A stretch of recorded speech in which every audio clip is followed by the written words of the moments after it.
อันนี้คือโอ้โหทุกคนเลยเราก็สิไปพักเอาจีอันเป็ดแล้ว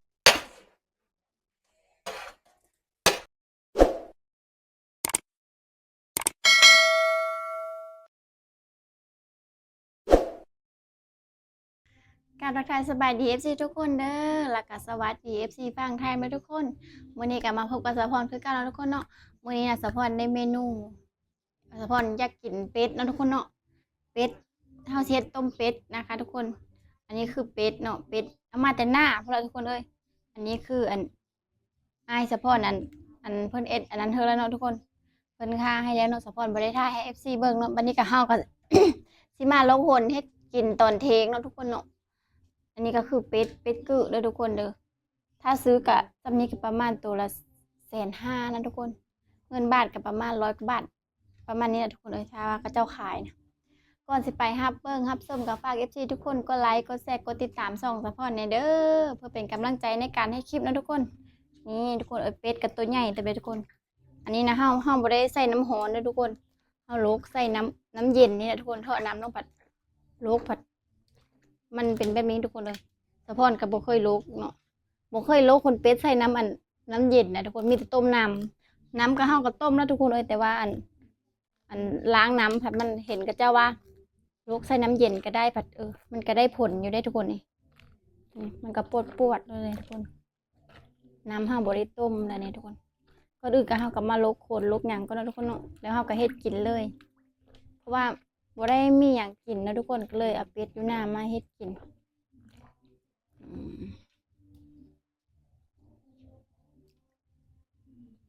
คนมันอันนี้ทุกคนเลยเดี๋ยวสิใส่เปล่าแล้วกัน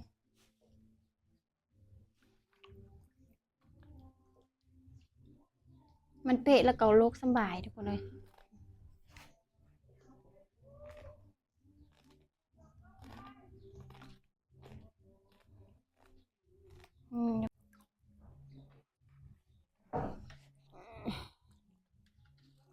มันเศร้าอันนั้นนะทุกคนเนาะมันโลกได้แต่ซ้ำนี้ทุกคนเลยเอาสิต้มน้ำร้อนเอาน้ำร้อนมาใส่ใหม่กันทุกคนเลยมันโลกบ่ได้เหมือนบ่ได้หางเนี่ยทุกคน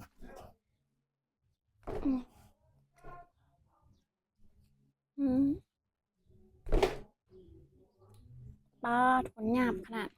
เดี๋ยวเราต้มน้ำร้อนเนาะวันนี้นะทุกคนเลยเสียน้ำร้อนมาใส่ก่อนมันหยาบแล้วอันนี้นะโลกได้แต่อันนี้มันทุกคนเอาโลกน้ำเย็นนะ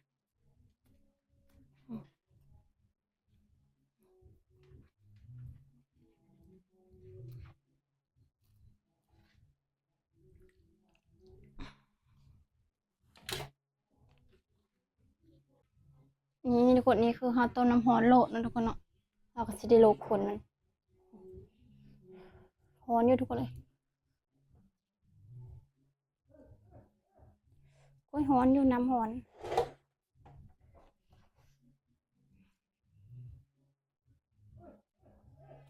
นี่คือซุปมันปิ้งบีปิ้งก้นท่าบีผ่านโอ้น่าแซ่บเลยทุกคน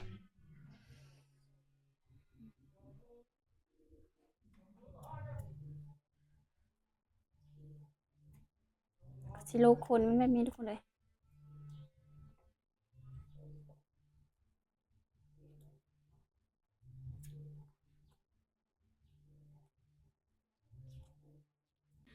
ทุกคนตอนนี้กัสพรก็ได้โลขนออกเบิดแล้วเลยทุกคนอันนี้ก็คือเป็นเนาะมันกระตุ้ยอยู่ได้ทุกคนเลยนักอยู่ได้นี่บัดนี้สะพรสิเอาไปจี้นะทุกคนไปล่นไผ่ก็เนาะล่นขนนี่อย่างมันก็เนาะทุกคนแล้วก็เฮาก็สิได้เกมอันช่อยแล้วก็ผักเอาไปต้มนะทุกคนเลยนี่เนาะทุกคนเอากระดังไฟให้มันลุกๆก็นะทุกคนอันสะพรสิล่นขนมันก็นะทุกคนเนาะจะโดนให้มันอันนั้นก่อนแล้วก็เสียไปพักแล้วทุกคน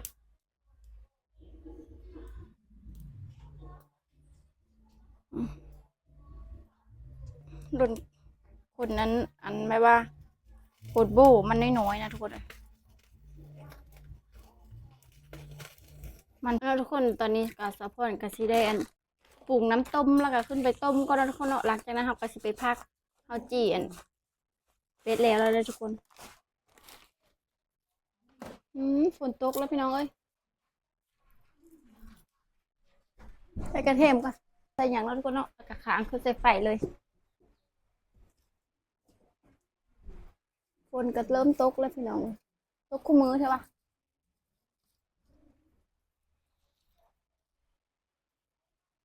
นี่เนาะแล้วก็บันนี้ก็สะพอนกะให้มันฟดแล้วก็ใส่ส้มมะขามอย่างเนาะทุกคนเนาะแล้วก็ใส่หัวจิเกลือกระเทียมแล้วก็สะพอนสิไปพักเป็ดก็แล้วทุกคนแล้วก็มาต้มเนาะตอนนี้ก็สวยเต็มเลยทุกคนเอ้ย2 โมงอาจจะกินข้าวแล้วก็ใส่ส้มมะขามก่อน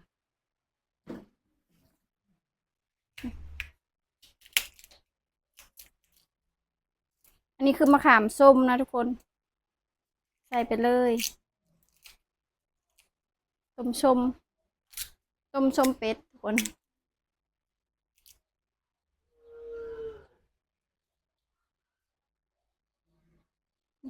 เอาก็สิไปพักเป็ดเลยเนาะทุกคนนี่ทุกคนมั่นอะไรนะทุกคนเลยนี่เอากระสิมาแล้วก็เนาะทุกคนเนาะอืมแล้วซีนขามก็นะ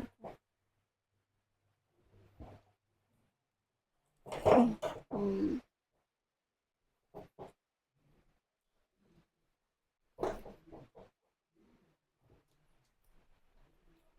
นี่ทุกคนนี่คือขาหนึ่งเนาะแล้วก็แล่ขามก่อนนะทุกคนว่ามันอะไรนะ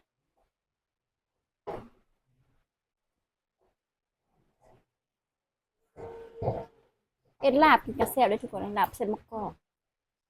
แต่ว่าเขาอยากกินไว้เนาะเขาก็ต้มอ่ะ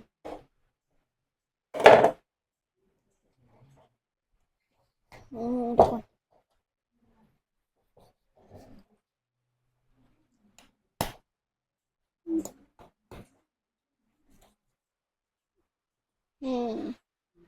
ได้2 ขาแล้ว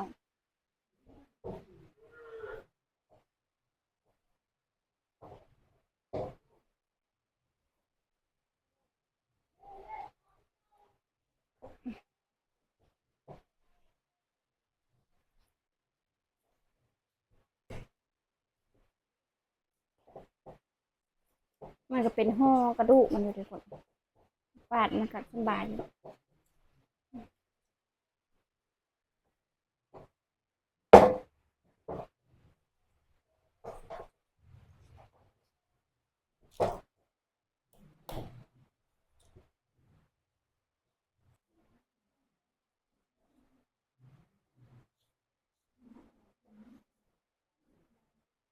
อันนี้คือชิ้นองค์มันนะทุกคน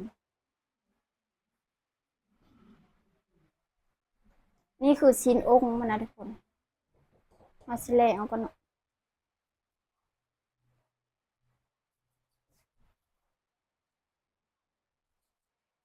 อืมแบบนี้เลยนะทุกคน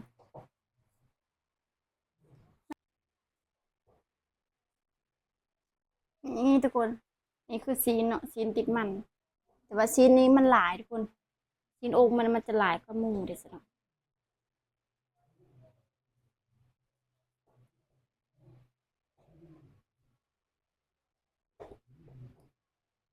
อืมอืม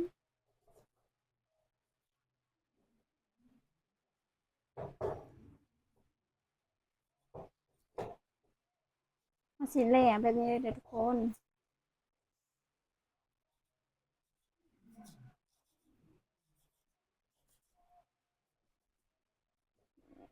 นี่ทุกคน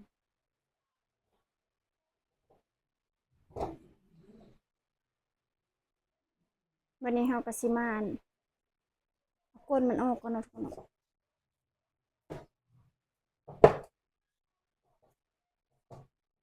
อันนี้คืออันหนังเลยทุกคน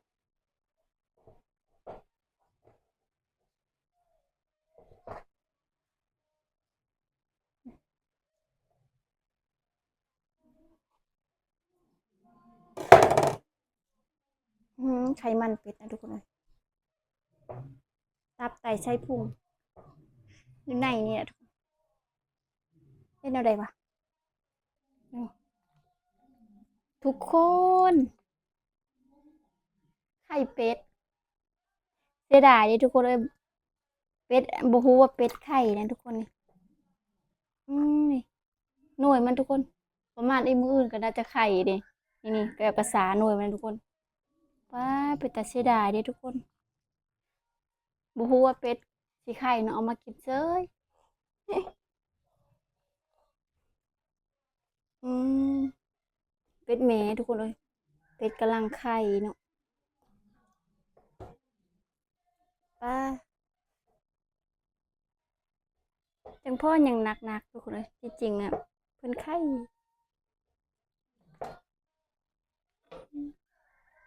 เดี๋ยวเราสิจกออกมาเนาะป้าทุกคนหลายหน่วยเลย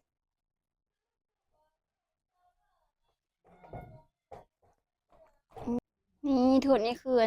ตับไตไส้พุงเนาะนี่เนาะเดี๋ยวเราก็จะไปล้างก่อนทุกคนและกาเซียนนั้นเลยวันนี้เราก็สิมาพักอันนี้ก็นะทุกคนพักซีนพักอย่างกันเนาะ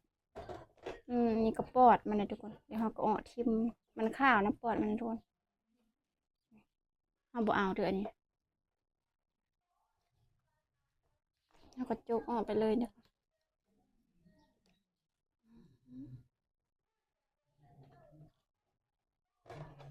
เอาสิปีกเอาเนาะก้นมันเนาะก้นทาบีทุกคนปีงก้นกับปีงหู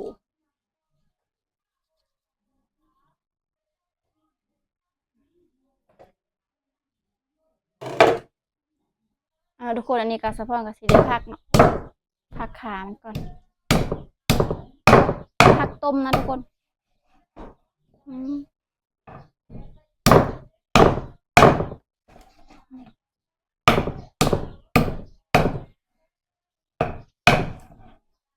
ทุกคนเลย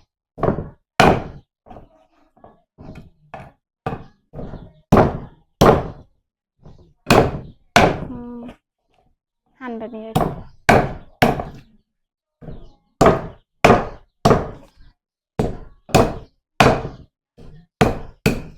ตัวใหญ่ๆเลยทุกคน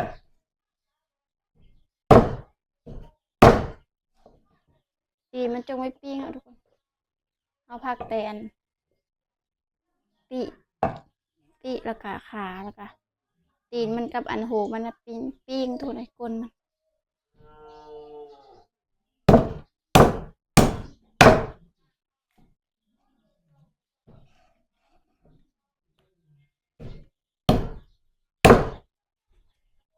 ยันพาถือมือเลยทุกคนเลย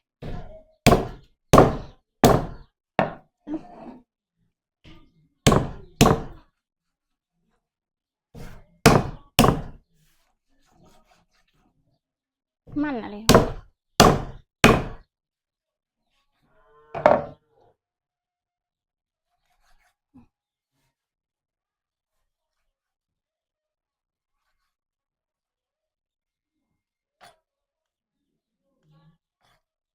ผักตัวใหญ่ๆเลยทุกคนเลย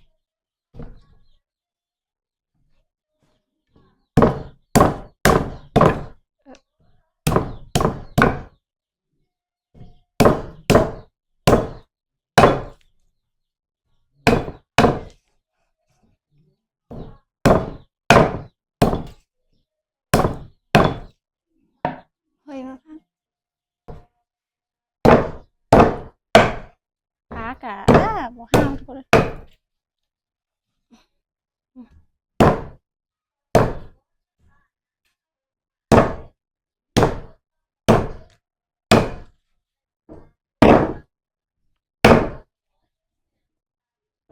พันกระยาทุกคนเลยกระดูกแข็งอันนั้นทุกคนนี่ก็คือเฮาเอาไปต้มนะทุกคนเนาะนี่ส่วนอันนี้ก็เฮากับต้มคือกันทุกคนอันนี้คือเฮาสิเอ็ดตากินน้อยนึงนะทุกคนเนาะนี่แล้วเฮาสิมาซอยนะทุกคนนี่อันนี้เฮาสิเอาไปต้มนี่เฮาสิปิ้ง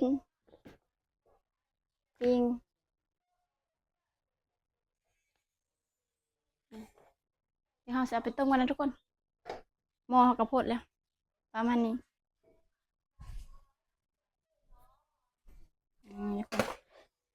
น้ำเดือดแบบนี้เนาะเอากระต้มอุ้ยก้นมัน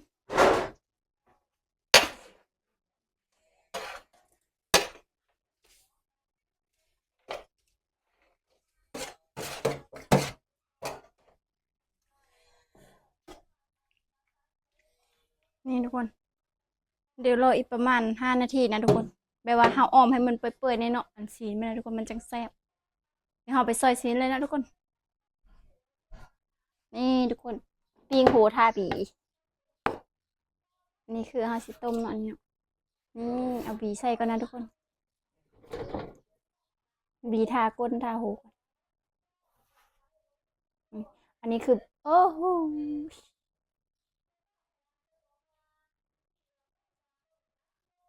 ทุกคนตับค่อยตับค่อยมุนขมเลยตัดนี่ไปซื้อเบอร์ละเขียวๆเลยทุกคนเลย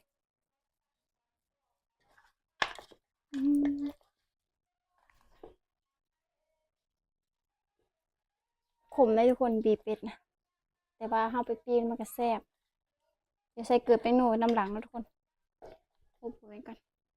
นี่เฮาก็สิเอาไปต้ม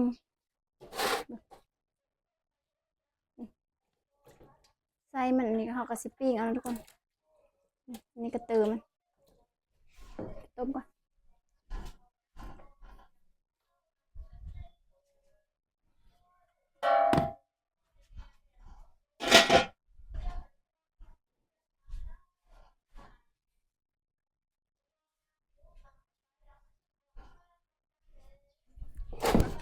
เฮาสิใส่มันก่อนเนาะทุกคน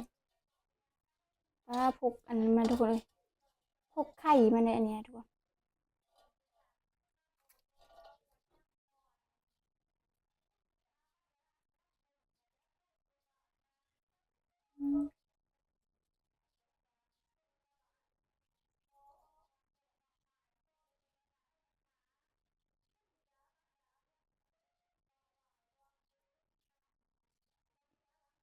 เฮาก็เอาอัน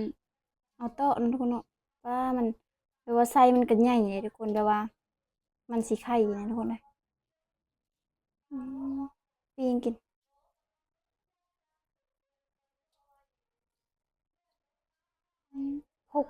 พกไข่มันว่าอะไรกับทุกคนเลยไส้มันอยู่พี่นี่ไส้อ่อนเอาแต่ไส้อ่อนนะทุกคนไส้แก่ทิม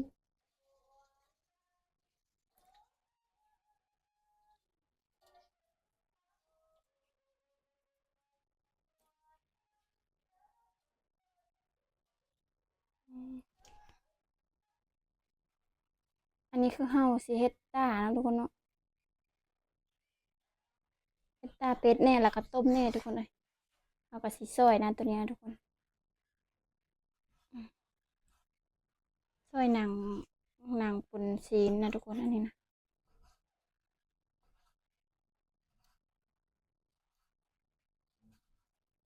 แล้วก็สิซอยแบบนี้แล้วก็สิเอาไปโคนะทุกคนเนาะ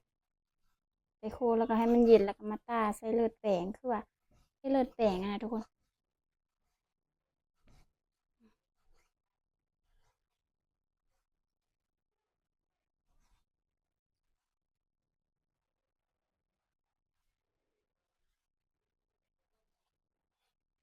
อันนั้นทุกคนอันนี้ก็คือเฮากับสิต้านะทุกคนเนาะ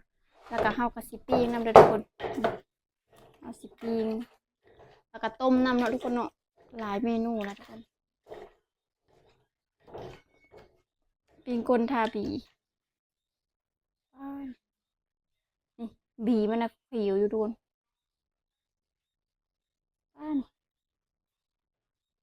เนาะทุกคนตอนนี้ก็เฮาก็สิได้ปรุงหม้อต้มเป็ดก่อนนะทุกคนเฮาก็สิเฮ็ดตาเป็ดต่อทุกคนเลยหม้อต้มเข้าไปนี่ทุกคนเฮาก็สิตักแกงก่อนเนาะตักต้มนี่อันนี้คือไข่มันนะทุกคน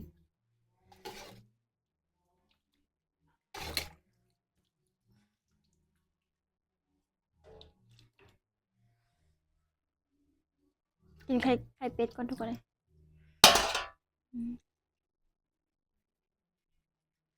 น้ำสดร้อนๆมันเลยทุกคนเลยนี่ทุกคนปิ้งกระสุกแล้วเนาะ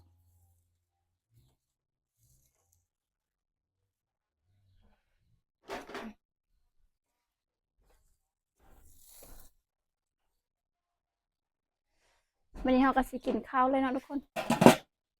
นี่ทุกคนหน้าตาต้มค่ะเดี๋ยวเอาข้าวกินข้าวก่อน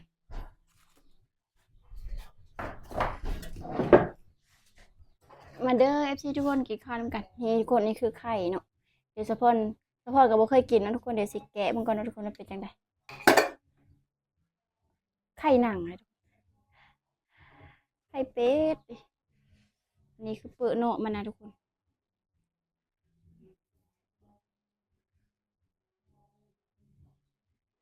ว้าวเราสิตัดมันก่อนเนาะว่ามีไข่แดงบ่มีอืม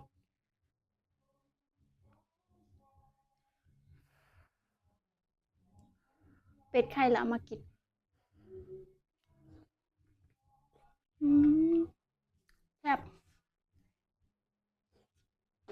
กินข้าวเหนียวก่อนจำแจ่วอืม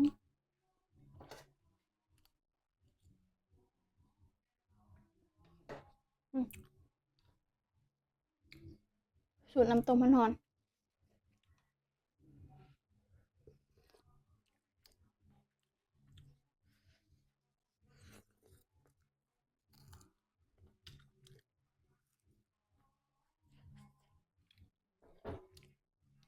พักกลางห้องก่อนมักโทษทุกคน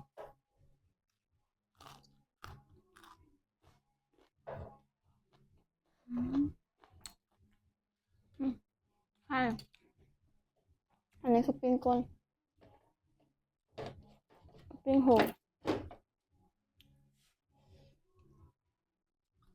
ครับ